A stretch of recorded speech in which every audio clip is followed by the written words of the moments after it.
الحين الامور السيئة او الامور اللي ما تحبونها انتم تنزلونها وتنشرونها. طيب انشروا ذي، انشروا كلامي هذا اللي انا بوصله.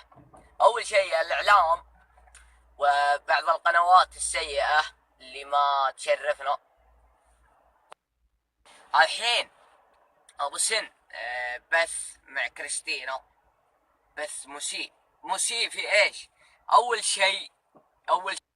اول شيء بثيت عشان اعلمها ان حكومتنا ما ترضى بالغير محجبة، يعني ما ترضى ان يعني تتكلم مع غير. فبعلم كريستينا قيمة الحجاب وخليتها تحجب. هذا بث مسيء، خليتها تحجب، علمتها على الحجاب وتغطية العورة.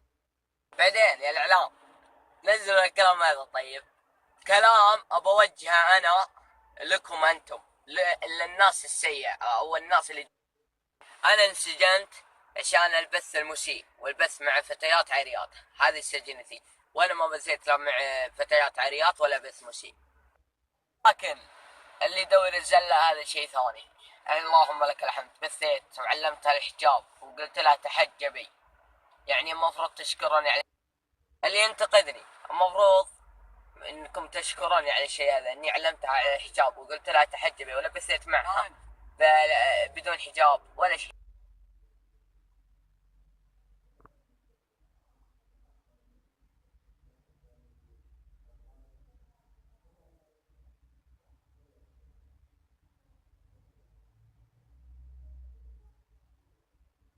أول أخطيت صح، وخير الخطاؤون التوابون.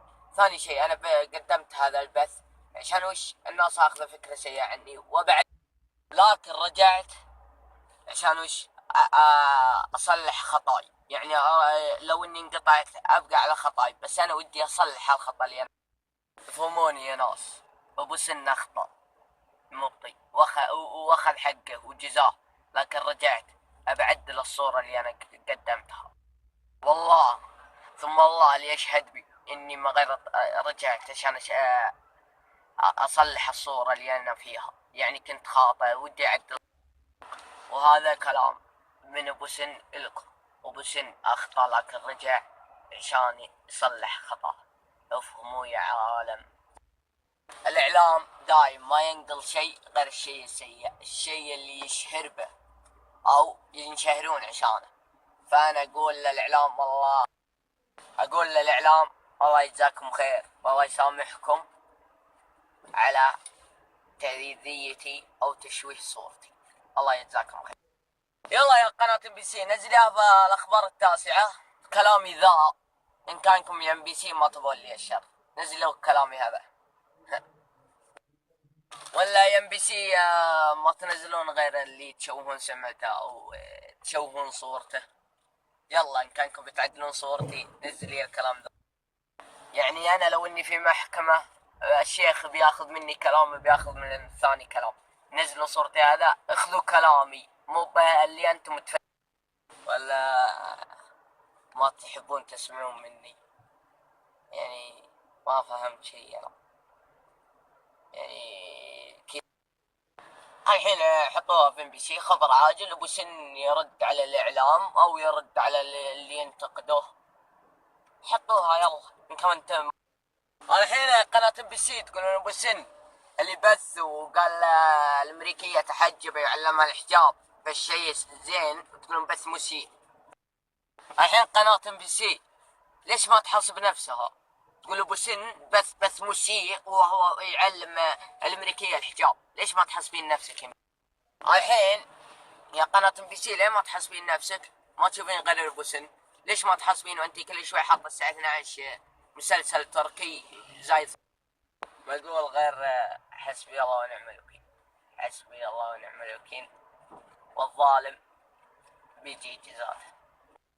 في قنوات بطالبها بحقي وبشتكيها لانها شوت سمعتي وانا ما سويته. بث مسيء وش؟ بث قايل لا تحجبي علمت الحجاب، وش بث مسيء؟ المفروض ينزلون في ام بي سي يقولون ابو سن يعود لليونان بشكل جميل بشكل حلو، ما يروحون يشوفون السمع بث مسيء. بث مسيء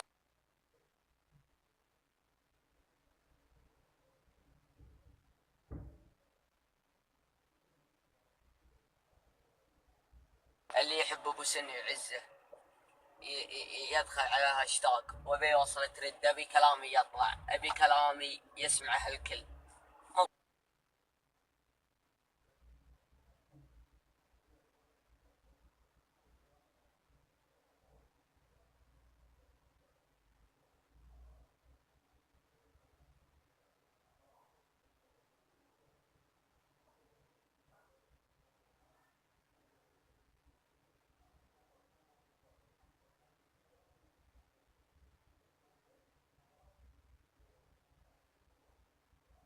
والضغط على زر اشتراك وزر الجرس المجاور لزر الاشتراك من أجل التوصل بالجديد فور رفعه.